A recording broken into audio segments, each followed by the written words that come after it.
जय माता दी। दुर्गा सप्तशती अध्याय चौथा। इंद्र आदि देवताओं द्वारा देवी की स्तुति। महर्षि मेधा बोले, देवी ने जब पराक्रमी दुरात्मा महर्षि महिषासुर को मार गिराया और असुरों को अपनी सेना को मार दिया, तब इंद्रादि समस्त देवता अपने सिर तथा शरीर को झुकाकर भगवती की स्तुति करने लगे, जिस देवी ने अपनी शक्ति से यह जगत व्याप्त किया है और जो संपूर्ण देवताओं तथा महर्षियों की पूजनीय है। उस अंबिका को हम भक्ति पूर्वक नमस्कार करते हैं। वह हम सबका कल्याण करे। जिस अतुल प्रभाव और बल का वर्णन भगवान विष्णु, शंकर और ब्रह्मा जी भी नहीं कर सकते हैं, वही चंडिका देवी इस संपूर्ण जगत का पालन करे और अशुभ भय का नाश करे। बुरा पुण्य आत्माओं के घरों में तुम स्वयं लक्ष्मी रूप हो और पापियों के घरों में तुम अलक्ष्मी रूप हो, और सतकुल में उत्पन्न होने वाले के लिए तुम लज्जा रूप होकर उनके घरों में निवास करती हो। हम दुर्गा भगवती को नमस्कार करते हैं। हे देवी, इस विश्व का पालन करो। हे देवी, हम तुम्हारे अचिंत्य रूप का किस प्रकार वर्णन करें। असुर का नाश करने वाली भारी पराक्रम और तथा समस्त देवताओं और राज्यों दैत्यों के विषय में जो तुम्हारे पवित्र चरित्र और उनका किस प्रकार वर्णन करें। हे देवी, त्रिगुणात्मिका दोनों होने पर भी तुम संपूर्ण जगत की उत्पत्ति का कारण हो। हे देवी, भगवान विष्णु, शंकर आदि किसी भी देवताओं ने तुम्हारा पार नहीं पाया है। तुम सबकी आश्रय हो। यह संपूर्ण जगत तुम्हारा ही अंश रूप है, क्योंकि तुम सबकी आदि भूत प्रकृति हो।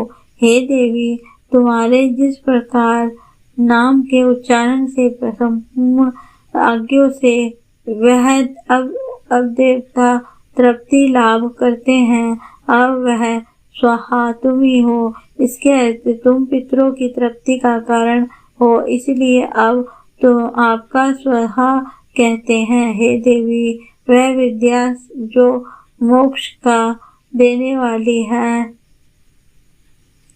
जो अचिंत्य महाज्ञान स्वरूपा है, तत्वों के सार को वश में करने वाले, संपूर्ण दोषों को दूर करने वाले, मोक्ष की इच्छा रखने वाले मुनि जना जिसका अभ्यास करते हैं, वह तुम ही हो।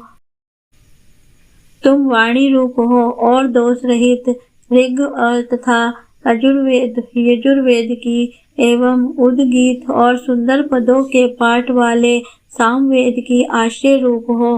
तुम भगवती हो। इस विश्व की उत्पत्ति एवं पालन के लिए तुम ही वार्ता के रूप में प्रकट हुई हो। तुम संपूर्ण संसार की पीड़ा हरने वाली हो। हे देवी, जिससे सारे शास्त्रों को जानना जाता है, वे मेधा शक्ति तुम ही हो, और दुर्गम भव सागर से पार करने वाली नौका भी तुम ही हो। लक्ष्मी रूप से विष्णु भगवान के हृदय में निवास करने वाली और भगवान महादेव द्वारा सम्मानित गौरी देवी तुम ही हो। मंद मुस्कान वाले निर्मल पूर्ण चंद्र बिंब के समान और उत्तम स्वर्ण की मनोहर कांति से कामनीय तुम्हारे मुख को देखकर भी महिषासुर क्रोध में भर गए। वह बड़े आश्चर्य की बात है। और हे देवी, तुम्हारा यही मुख जब क्रोध से भर गया तो उदय काल के चंद्रमा की भांति लाल हो गया और तनी हुई भौं के कारण विकराल रूप हो गया। उसे देखकर भी महिषासुर के शरीर प्राण नहीं निकल गए, और यह बड़े आश्चर्य की बात है। आपके कुपित मुख के दर्शन करके भला कौन जीवित रह सकता है। हे देवी, तुम हमारे कल्याण के लिए प्रसन्न हो। आपके प्रसन्न होने से इस जगत का अभ्युदय होता है, और जब आप क्रोध हो जाती हो तो कितने ही कुलों का सर्वनाश हो जाता है। हम अपने अभी जाना है कि जब तुमने महिषासुर की बहुत बड़ी सेना को देखते ही देखते मार दिया है। हे देवी, सदा अभेद्य प्रताप देने वाली, तुम जिस पर प्रसन्न हो जाती हो वही देश में सम्मानित होते हैं। उनके धन यश की वृद्धि होती है, उनका धर्म कभी शिथिल नहीं होता है और उनके यहाँ अधिक पुत्र पुत्रादि और वो नौकर होते हैं। देवी, तुम्हारा कृपा से ही धर्मात्मा पुरुष प्रतिदिन श्रद्धा पूर्वक यह करता है और धर्मानुकूल आचरण करता है और उसके प्रभाव से भगवान स्वर्गलोक में आ जाता है, क्योंकि तुम तीनों लोकों में मन वांछित फल देने वाली हो। हे माँ दुर्गे, तुम स्मरण करने पर संपूर्ण जीवों के भय नष्ट कर देती हो और स्थिर चित्त वालों के द्वारा चिंतन करने पर उन्हें अत्यंत मंगल देती हो। हे दरिद्र दुख नाशिनी देवी, तुम्हारे सिर द्वारा कौन है? तुम्हारी जित सदा दूसरों के उपकार में लगा रहता है। हे देवी, तुम शत्रुओं को इसलिए मारती हो कि उनके मारने से दूसरों को सुख मिलता है।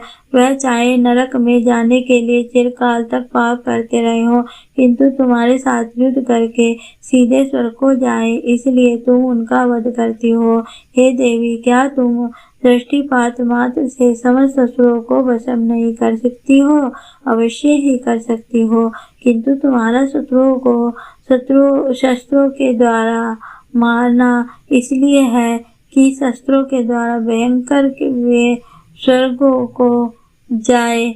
इस तरह से हे देवी, उन शत्रुओं के प्रति भी तुम्हारा विचार उत्तम है। हे देवी, तुम्हारे उग्र खड्ग की चमक से और त्रिशूल की नोक की कांति के किरणों से असुरों की आंखें फूट नहीं गई। इसका कारण यह भी था कि वे किरणों के भयंकर ज्वाज्वल्यमान शोभायमान तुम्हारे चंद्रमा के समान आनंद प्रदान करने वाले सुंदर मुख को देख रहे हैं। हे देवी, तुम्हारा शील पूरे वृत्तांत को दूर करने वाला है और सबसे अधिक तुम्हारा रूप है, जो न तो कभी चिंतन में आ सकता है और न किसी की दूसरों से कभी तुलना ही हो सकती है। तुम्हारा बल व पराक्रम शत्रुओं का नाश करने वाला है। इस तरह तुमने शत्रुओं पर भी दया प्रकट की है। हे देवी, तुम्हारे बल की किसके साथ बराबरी की जा सकती है तथा शत्रुओं को भय कर देने वाले इतना सुंदर रूप से भी और किसी का है? एक हृदय में कृपा और हृदय में निष्ठुरता, यह दोनों बातें तीनों लोकों से में केवल तुम ही से देखने में आई है। हे माता, युद्ध भूमि में शत्रुओं को मारकर तुमने उन्हें स्वर्ग लोक में पहुंचाया है। इस तरह तीनों लोकों की तुमने रक्षा की है तथा उन उन्मत्त असुरों से जो हमें भय तथा उसको भी तुमने दूर किया है। तुमको हमारा नमस्कार है। देवी, तुम शूल और खड्ग से हमारी रक्षा करो तथा घंटे की ध्वनि और धनुष की टंकार से हमारी रक्षा करो। चंडिका, आप तुमने शूल को घुमाकर पूर्व पश्चिम उत्तर दक्षिण दिशाओं में हमारी रक्षा करो। देवी, तीनों लोकों में तुम्हारे सौम्य रूप हैं और घोर रूप हैं, उनसे तुम हमारे रक्षा करो तथा पृथ्वी की रक्षा करो। फिर अंबिके, आपके कर पल्लवों में जो खड्ग शूल और गदा आदि शस्त्र शोभा पा रहे हैं, उनसे हमारी रक्षा करो। महर्षि बोले, इस प्रकार जब सब देवताओं ने जगत माता भगवती की स्तुति की और नंदवन के पुष्पों तथा गंध अनुलेपों द्वारा उनका पूजन किया और फिर उन सब ने मिलकर जब सुगंधित व दिव्य धूपों द्वारा उनको सुगंधित निवेदन की, तब देवी ने प्रसन्न होकर कहा, हे देवताओं, तुम सब मुझसे मनवांछित वर मांगो। बोले कि हे भगवती, तुमने हमारा सब कुछ कार्य कर दिया है। अब हमारे लिए कुछ भी मांगना बाकी नहीं रहा, क्योंकि तुमने हमारे शत्रु महिषासुर को मार डाला है। हे महेश्वरी, तुम इस पर यदि हमें कोई वरदान देना चाहती हो तो बस इतना वर दो कि जब जब हम आपका स्मरण करें तब तब आप हमारी विपत्तियों को हरने के लिए हमें दर्शन देना। अंबिके, जो कोई भी तुम्हारी स्तुति करे तुम उनको चित्त समृद्धि और वैभव देने के लिए, साथ ही उनके धर्म और धन और स्त्री आदि संपत्ति को बढ़ाए। उनको वित्त समृद्धि और वैभव देने के साथ ही उनके धन और स्त्री और संपत्ति बढ़ाने का और सदा उन पर प्रसन्न रहे। महर्षि मेधा बोले, हे राजन, देवताओं ने जब जगत के लिए अपने लिए इस प्रकार प्रसन्न किया, जिस प्रकार दर्शन किया, तो बस तथास्तु कहकर ही देवी अंतर्ध्यान हो गई। भूप ऋषि, तीनों लोगों का हित चाहने वाले, यह भगवती देवताओं के शरीर में उत्पन्न हुई है। वह सारा वृत्तांत मैंने तुमसे कह दिया है, और इसके पश्चात दुष्ट असुरों तथा शुभ निशुंभ का वध करने तथा सब लोगों की रक्षा करने के लिए जिस प्रकार गौरी देवी के शरीर से उत्पन्न हुई है, वह सारा वृत्तांत मैं यथावत वर्णन करता हूँ। बोलो प्रेम से जय माता दी। अध्याय 4। भक्तगणों, आपको मेरी यह वीडियो कैसी लगी? अगर अच्छी लगे तो लाइक एंड सब्सक्राइब करें, कमेंट्स बॉक्स में जय माता दी लिखें, और अन्य वीडियो को देखने के लिए वीडियो के डिस्क्रिप्शन में लिंक दिया गया है, वहां पर आप वीडियो को जाकर देख सकते हैं। अंत तक बने रहने के लिए आपका बहुत बहुत धन्यवाद। कोई त्रुटि होने पर भगवान मेरे को क्षमा करे। आपका बहुत बहुत धन्यवाद। माता रानी आपकी सभी इच्छाएं पूरी करे। जय माता दी।